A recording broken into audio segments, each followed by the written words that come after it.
What's up, you guys? We're back with another video with the Morales mentality, man.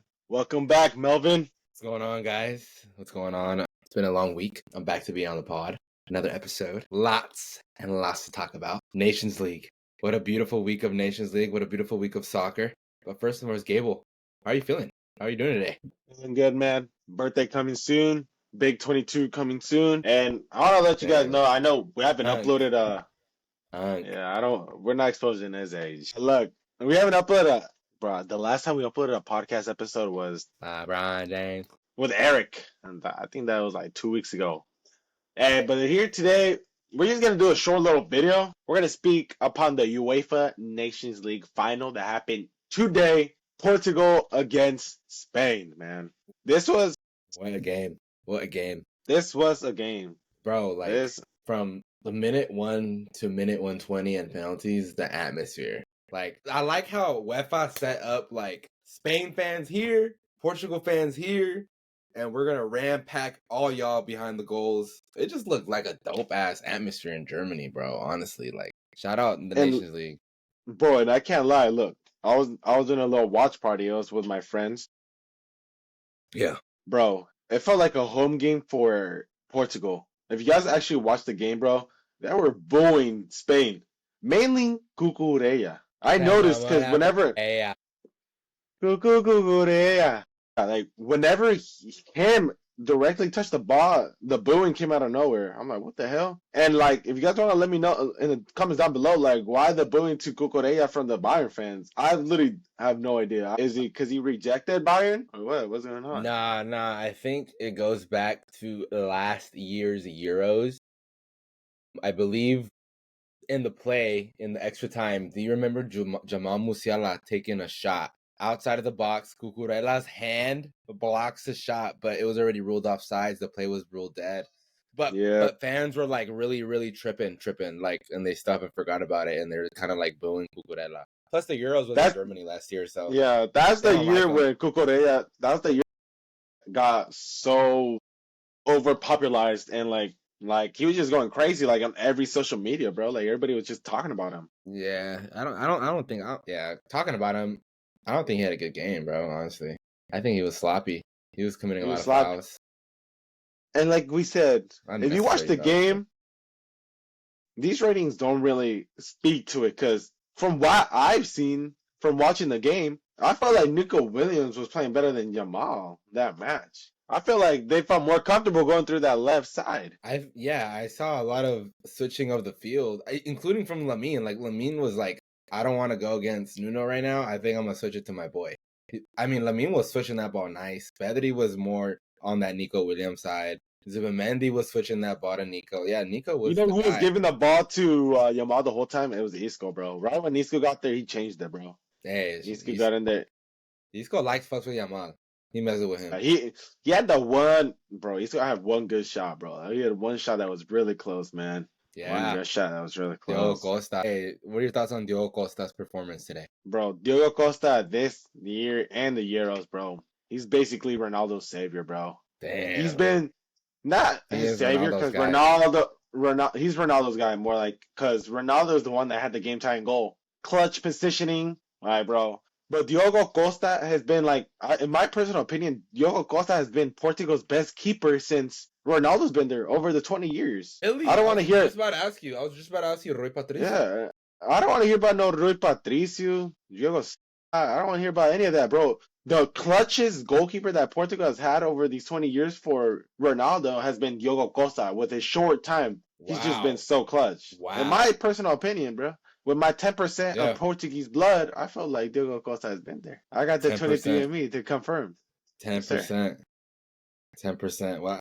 I wanted to also talk about Ruben Diaz actually showing why he is a top 5 center back in the world. Just in general, not based on not just on form, but in general speaking, I think Ruben Diaz has been consistent since 2020. I think he's been up there. And let's check up on roll the clip. Did Melvin have Ruben Diaz in his top 5 center backs? Sorry, guys. But I meant, I don't know. Something about Ruben Diaz being in form for City for the past 4 or 5 years. Is he better than Van Dijk? he showed that today. He's not better than Van Dijk. Is he better than Inigo Martinez this season? No. But no, you're not hearing me out, bro. You're hearing me. I finally saw that Ruben Diaz from City. Sorry. Yeah. Chat. From City 2 years ago. Sorry for putting top 5 in there, but Ruben Diaz, I finally saw that Ruben Diaz. Look, I can't even agree that this is the best game I've seen of Ruben Diaz international. He was actually locking up this match. And I feel like all eyes were on Portugal more than... I feel like no one has had the eyes on Portugal this much today as in the past 4 years. This is the final. The last time they were in a final was back in 2019. That's true, and a lot of eyes were on them. An up-and-coming Bruno. The only player I was disappointed in... I see João Neves with the low rating there. I know he had a few mistakes, but that's not his position, bro. That's not his position. He's not like Fede Valverde where he can transition to that right back. He's not. Maybe he can, though. Maybe he can in the future. He can have that utility. But that's his first few role. Like the first time ever he played at right back was under Roberto Martinez last match. Wow. Roberto Martinez. But speaking of, I know like people are gonna expect me to say, oh, João Neves, like and all that, but Gonçalo Inácio, I don't know. He did not convince me of being a starter for Portugal. I didn't like him at all either. I don't like how he presented himself against Mikel Oyarzabal. He did not look confident. I don't like that. He did not look confident in that play. Yeah. I don't like it either. I didn't like freaking Bernardo Silva as well. I don't know. I don't understand. What do you see as putting Bernardo Silva as an 8/6 right there? I mean, you can have both Vitinha and João Neves, who are who literally started in the UCL final and dominated. True. But like I think I mentioned it before to some friends. Diogo Dalot at right back, I think his form has. I don't trust. It's been bad form, bro. I don't know if you could. Yeah. If Roberto Martinez in his head was like shoot, do I really put him at right back? And I know he's not in good form with United. Bruno is though on the other hand, but Dalot, I don't know. And he just threw Neves in there, bro. He should not throw Neves like that though. That's true. Trust. If it was me too, I would have trusted João Neves more than Ruben Semedo and Diogo Dalot at the right back, even though that's not his main position. They called 2 right backs, natural right backs, and didn't start them both in 2 Nations League. It paid off though. It paid off. Yeah, that's what I'm saying. I also think he risked Chico Conceição starting. That dude was ass. Oh, both wingers were not there. Like Neto didn't start balling out till the second half where they switched him to the right. That's his position. And I'm not gonna come here to the podcast saying like Rafael Leao should deserve to be a starter because what has he done overall this season? Not much, but Rafael Leao, this match, it's just to increase his value, bro. I feel like this was a smart move by Rafael Leao to actually get a move to where he wants at Bayern Munich. He had one of his best matches like today. I think this was his best match this season with AC Milan and Portugal. This is the first time where worldwide they're talking about performance of Rafael Leao. That is facts. And another topic on the Portugal squad is the disappointment of Bruno Fernandes today. I don't like him when he plays for the national. I think you mentioned before that you don't like Bruno when he plays for Portugal. It doesn't really work well with Ronaldo. He just does not have the connection with Ronaldo. I feel like out of the bunch, like yes, there was a few signs of like in the interview. There was that post-match interview where Bruno Fernandes came up and like started talking to Cristiano, gave him the what's it called, the trophy and all that. But I just feel like they don't have that connection on the field. Like I don't think Fernandes likes playing with Cristiano, but I feel like Cristiano's not like that with him. Like I think Cristiano has learned a role that for him is easier to play simpler, more of a holding striker, playing a little deeper. And then when you have the chance to go to the centros, then you can go in there. But his main role, I feel like he was playing too much on the wings. I don't like that. I think Cristiano has to stay in the center, wait for the ball, hold the ball, and like just check the runners. He was doing that in the second half. But the first half, I didn't like because he would move to the wingers, way more to the right, way more to the left, which I didn't like. But once that second half hit and before the injury, he actually had the role when he would like go in through between. Well, Pedri was subbed off too, but imagine that area where Pedri, Norman, and Houston, like in that middle, he would just wait there, hold the ball. He would actually use his body and like look for passes. And he was actually diving. This was one of his best passing performances that I've seen. I think he only had like one flojo pass, but he actually learned his role. Like you're not gonna be the target man, but you can be the one that holds the ball, look for wingers, pass it out wide, and then the wide areas it cut in, and Ronaldo, you gotta be in that target spot when they cut the ball in. I think Ronaldo improved over the match, even though he didn't have that many shots. Because I remember one of my boys, he was betting, he was like, ooh, Ronaldo over 6 shots. Ronaldo was averaging a lot of shots. He didn't have many shots this match. But the one goal yeah. But one of the one, hey, but if you bet it for Ronaldo 0.5 goals, I bet you guys got your money today. I don't endorse betting here, but hey, Cristiano Ronaldo did his job. Amazing goal, amazing, bro. Okay, we gotta move on from Cristiano because look, Cristiano's the main man. He won the league or the Champions. UEFA Nations League. Yeah. Yeah, he scored the goal in the semifinal and now in the final. But we got to talk about the main man. Not about Zumba Mendy with the higher rating. Mr. Nuno Mendes, bro. Nuno Mendes has been one of the best left backs in the world. There's never been a left back this good in a few years. Since the days with Marcelo and Ashley Cole. Wow. It's been that long because we just haven't been straight mid. We're not going to be out here saying like Alphonso Davies was one of the greatest had one of the best left back seasons of all time. No, Nuno Mendes, never. Yeah, Nuno Mendes just had probably a top 3 left back season of all time defensively, where he was locking down the best players from that side, considering Bukayo Saka, Mohamed Salah, and Lamine Yamal. Each player was locked down, dude. Nobody has done anything against Nuno Mendes. Nah, lying. No one has done anything against Nuno Mendes. I gotta give. And he's been the best player defensively and also offensively. Like, they don't give an assist here, but he's the one that gave the cross and it deflected to Ronaldo. In my eyes, that should have been an assist. That's a goal and an assist. And I think I remember when Nuno Mendes left Sporting to PSG, I was so mad at that decision. I was like, why is a big talent like Nuno Mendes going to Ligue 1? But man, the development of Paris and Luis Enrique and this whole PSG team in general has just been insane, It all started with the new director they got. I forgot his name, but he was at many teams, and he's a man who was the great signings. But I forgot. Let me see. Let me just look this up, man. I gotta look up his name. PSG sporting director. Forgot his name. Luis Campos. Luis Campos, man. He's the main man behind the. Oh, he's Portuguese. He's Portuguese. So damn. He's the main man behind this PSG rebuild, man. He's the man who signed Kylian Mbappe for Monaco. He's the one that created that Monaco dynasty.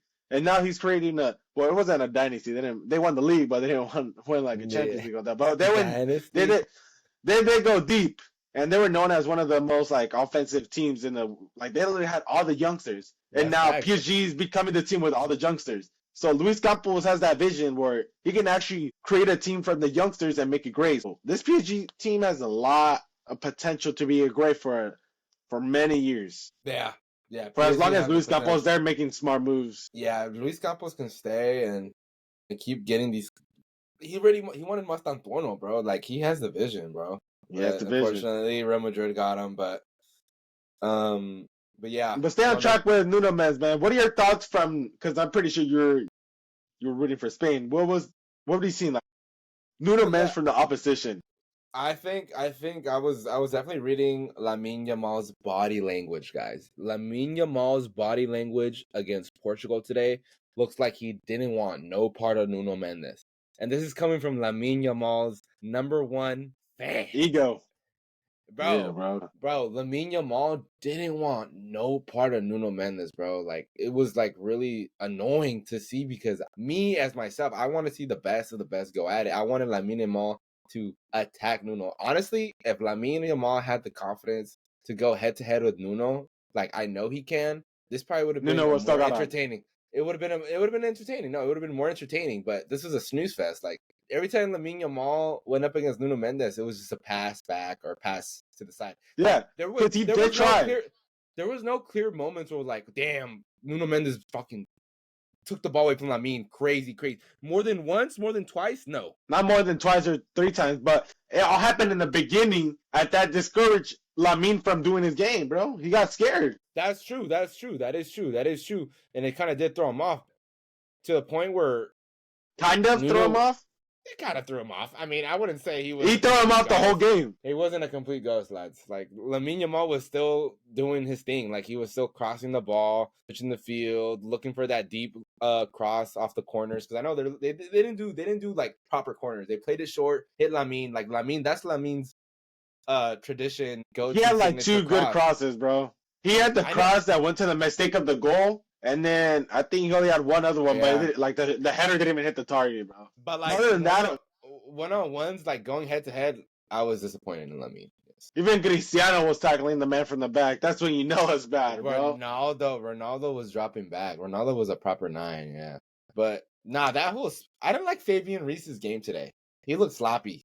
He looked real sloppy. I like Pedri and Zubimendi though. They looked really good today.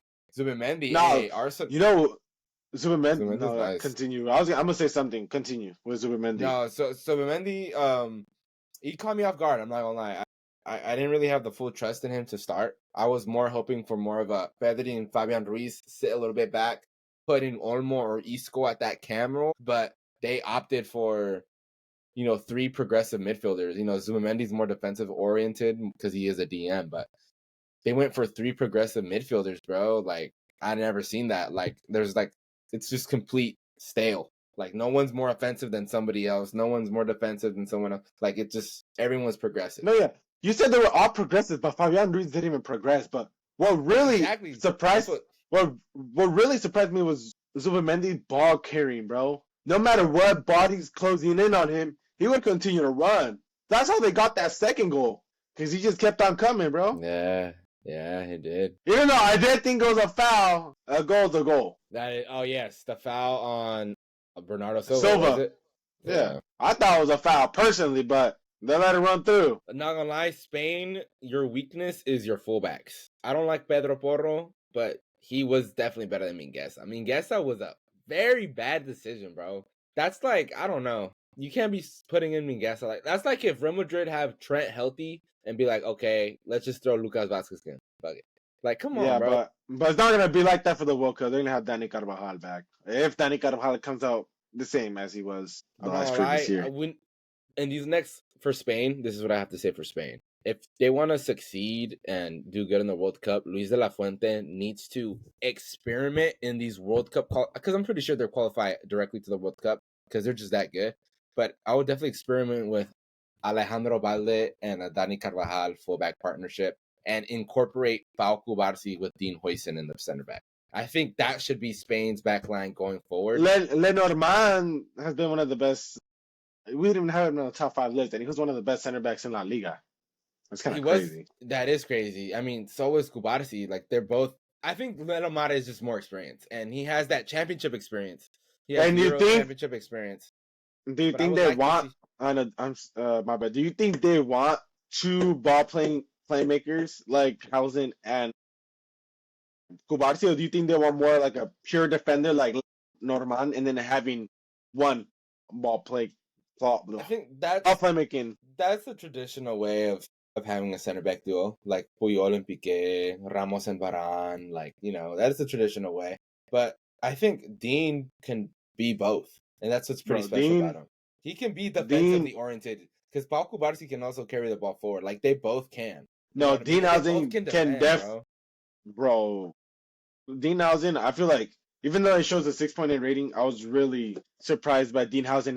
His mental, more of his mental, like making the right passes, the short passes, not being scared with the ball. There's not one moment where he just lost it, like, oh shit, like, where do I go from here? Dean Hausen was on lock the whole game, bro. And that's why he was one of the few players that played the whole game. Yeah, him and Lenormand, like the only ones from the starting, like, and Cucurella to play the full game.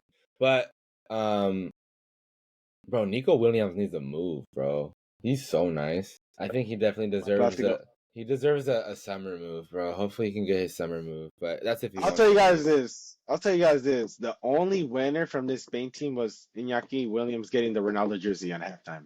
That was the only winner. Nico. Did I say Iñaki? You said Iñaki. Oh my God, my bad. Nico Williams, not his brother. But yeah, man, they were good games. It was a very good game. I enjoyed it. I didn't get to see the extra time, but I liked the format.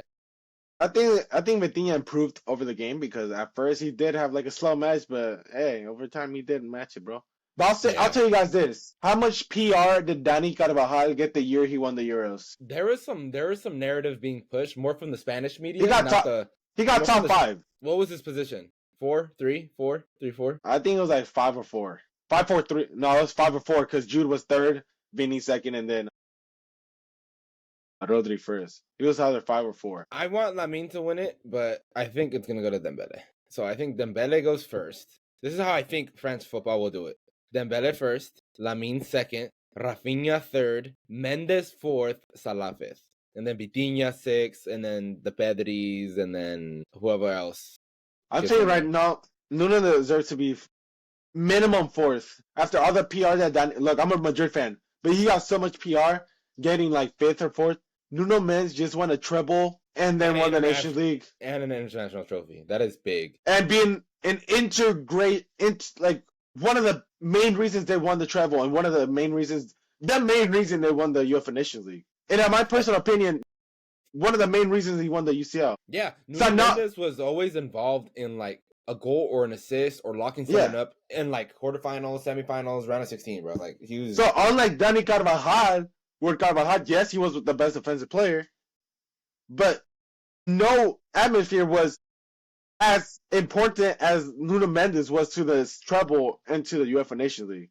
So he has to be a minimum of fourth in the Ballon d'Oro, in my opinion. And also with Dani Carvajal, if you really want to get in depth, Spain did not need him in that Euro run because we saw it against France. He got that red card on Musiala in the quarterfinals, which suspended him against France. Bro, Spain won comfortably 2-1. Yes, comfortably. It was 2-1, but they controlled the majority of the game, Spain. They didn't need Carvajal anymore. Like, that was okay with him. And then, okay, you bring him back against England. But, I mean, you won without him. Maybe if you take PSG... If you take Nuno Mendes out of the starting lineup today against Spain, they lose.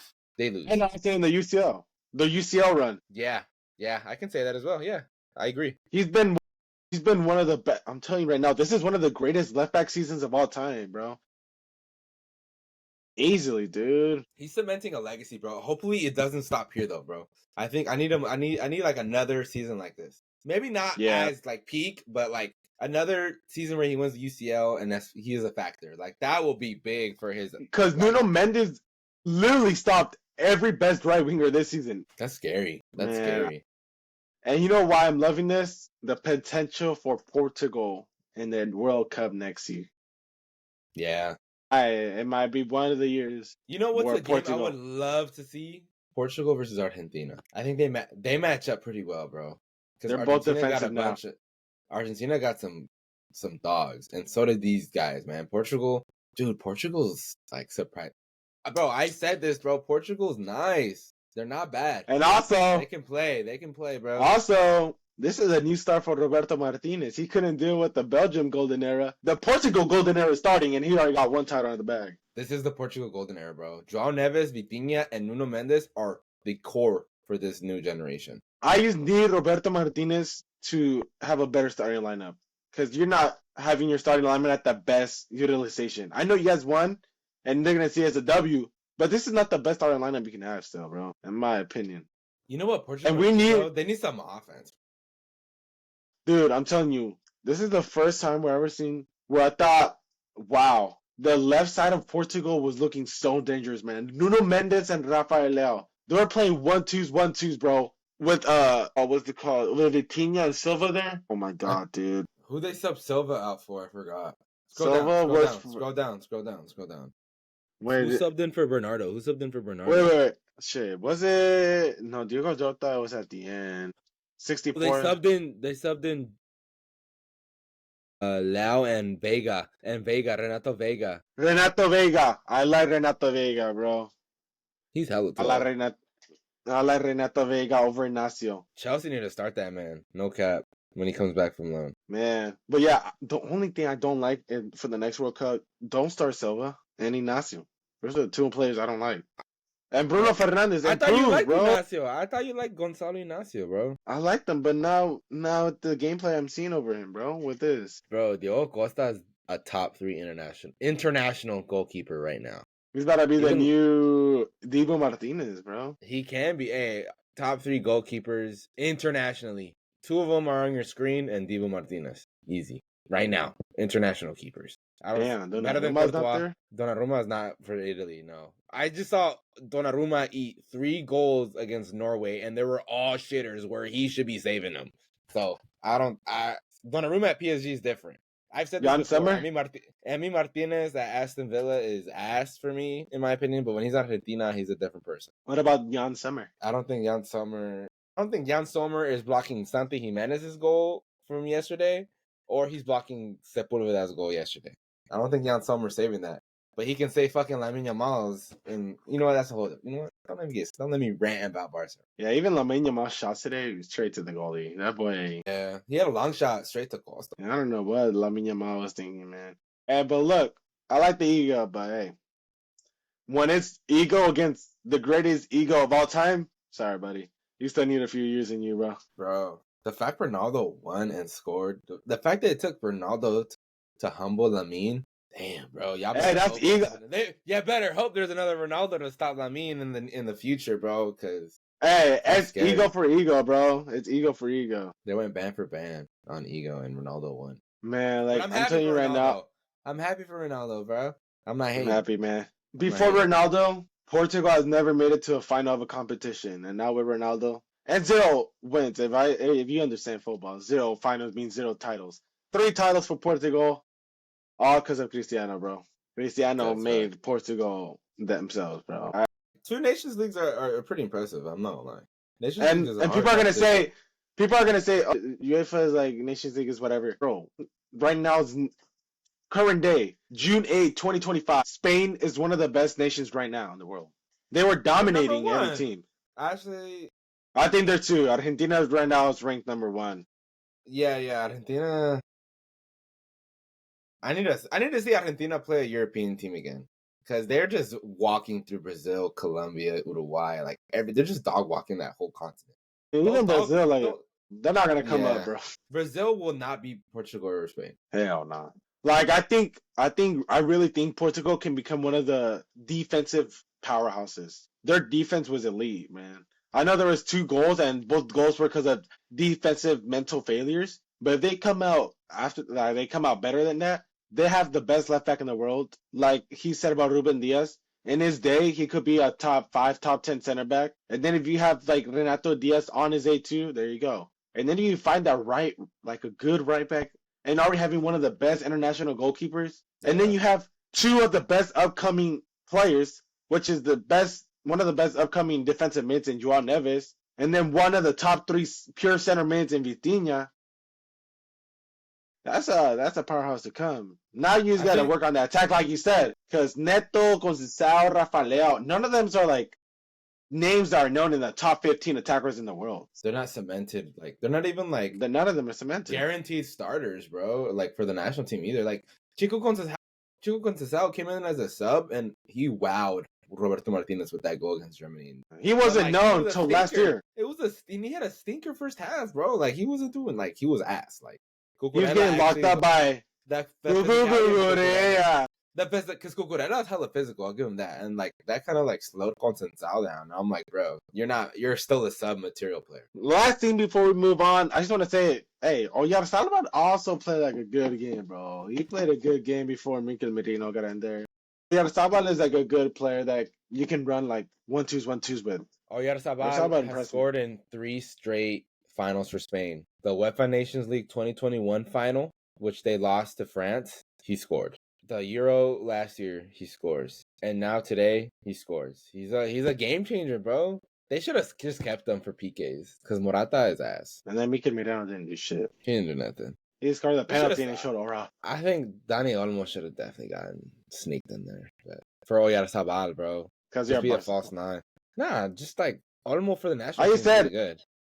I also think Oyarzabal is pretty good. He is, but apparently he needed a sub according to Luis de la Fuente. But that's where I think he should have just put in Olmo for the last 10 minutes and have him. I wonder how they start next year, because I don't think Oyarzabal will start as striker.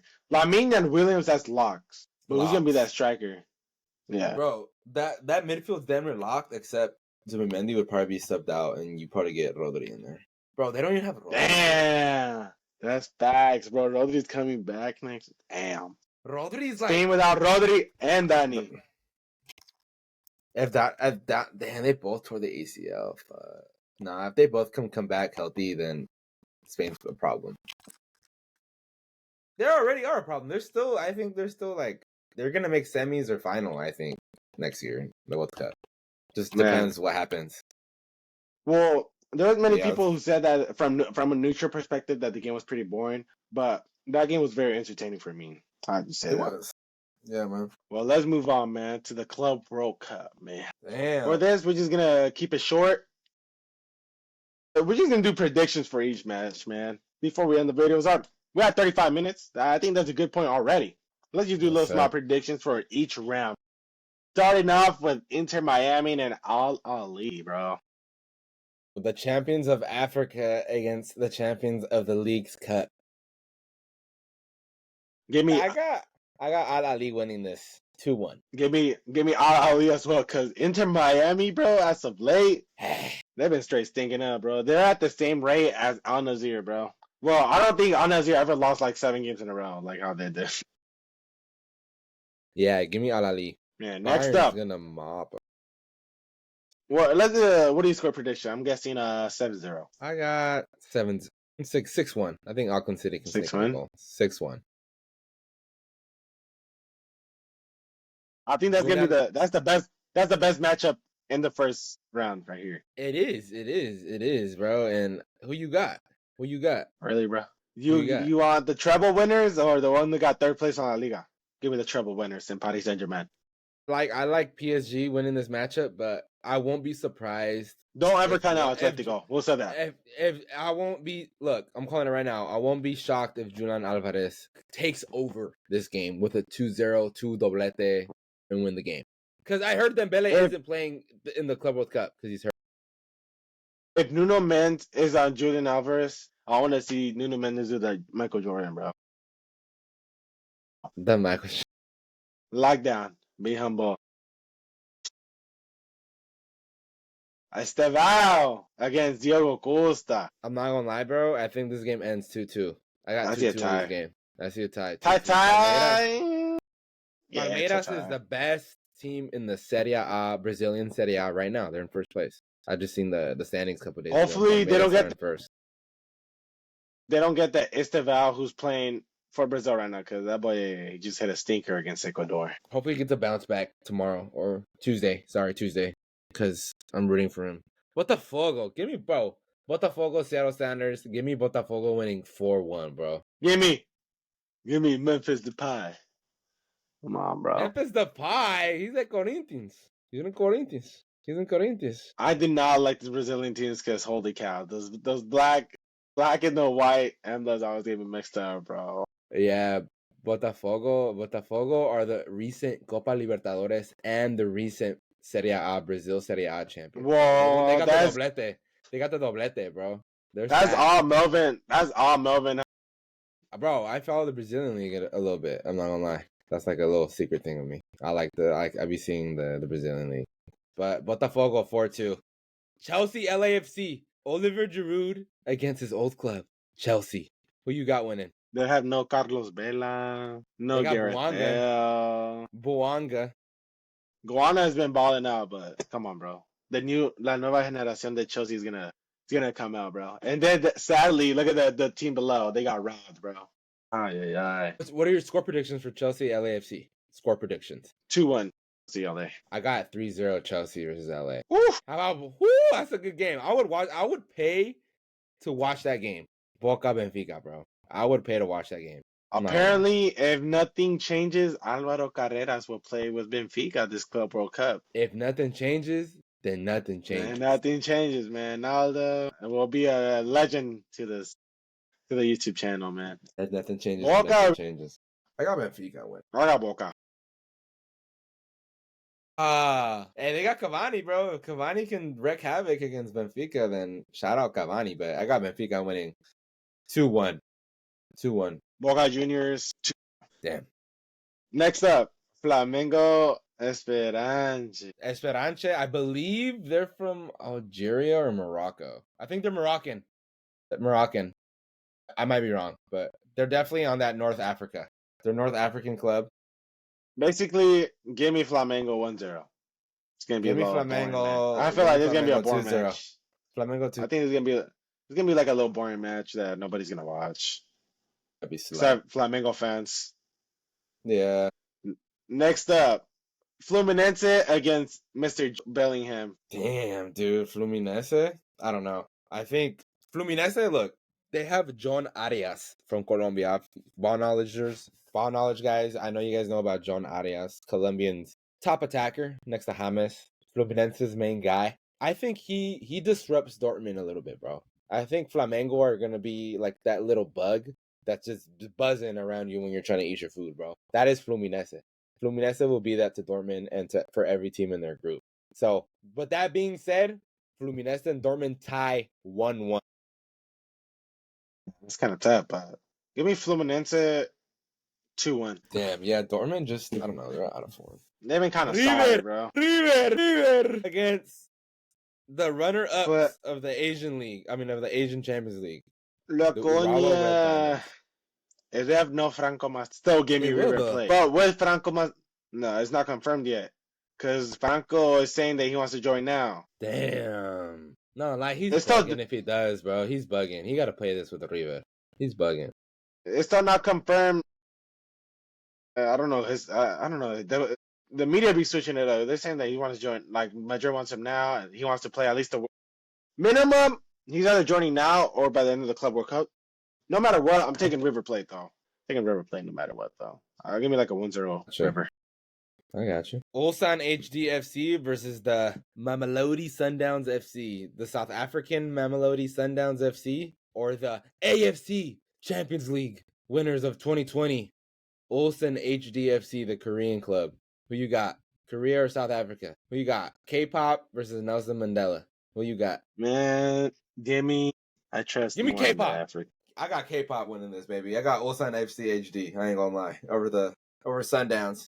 South Africa's finest. Can't lie, the Mamelodi Sundowns sounds like a sorry ass team, bro. Give me Ulsan give me the Ulsan HD 4K FC, the HDMI LGBT and 5. With the lasers beam down on Earth on the planet, give me Mamelodi Sundown FC. You're fucking tripping. Why are you bugging? Give me Ulsan. Next up, woo! Monterrey Inter. I see an upset. Give me Monterrey. Give me Monterrey right here, bro. Hot take. That is a hot take, bro. What's the score on that? 1-0. Sergio Ramos in the 90th minute with a penalty. His little freaking floater, bro. He's gonna freaking panenke like he always does. Oh, chippy, and he's gonna go like this. Come on, bro. I see it already. Man. Give me Monterrey. I got an upset too. I got a 2-1 Monterrey simply for the fact Inter's not gonna have Inzaghi, bro. They're gonna be messed up mentally. I got Monterrey winning that. They're gonna be mentally broken. Oh, that's the Moroccan team. Wydad Casablanca. That's the one that won a Cristiano. That's why I recognize that team. Or City. Give me City. I ain't gonna lie. Give me City 5-0, bro. Give me City. Damn. I feel like next up, I think this is the second best matchup in the first games. Out of the first games. Real Madrid contra Al Hilal. The stacked Al Hilal against la nueva generación del Real Madrid. What you thinking, Gabe? You're the Madridista. You're the merengue. You're the Galactico. Against legit a team that can compete in Europe, bro. Give me Real Madrid 4-1. Real Madrid win. But that's it. Pretty good. Next up, the other compatriots from the group stage. Pachuca against Salzburg. Pachuca, Salzburg. I love you. Yeah, Pachuca, I love you, but Salzburg's gonna freaking beat you. Yeah, Salzburg. They just have more class, quality. I say like a 1-0 Salzburg though. Like it's gonna be like Yeah, third best game of the matchup, bro. No cap. You know why? Salzburg Pachuca. No, Al Ain versus Juve. Underrated matchup because it could be an upset. Al Ain don't have that many big names, but from what I recall in my knowledge, last season in the AFC Champions League, they beat Al Nassr, they beat another Dubai team, and then they beat Al Hilal in the final, bro. And Al Hilal were so much better last season than they were this season. So Al Ain, bro, are so good. I believe they're from the United Arab Emirates. Bro, Al Ain is going to put up a fight against Juventus, bro. And that's going to be a good game. And I got a tie going 1-1 against Juve, but it's going to be like, wow, Juve really just tied against this team, and that's how people are going to And also, Juventus has not been good at all this season.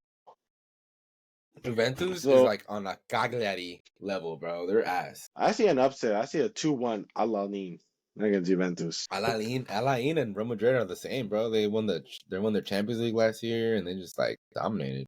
But yeah, Man. Well, I'm let's excited. see. We'll just say one more thing about the Club World Cup. Who do you think would be the player of the week? Like, though, it's gonna be like all over social media.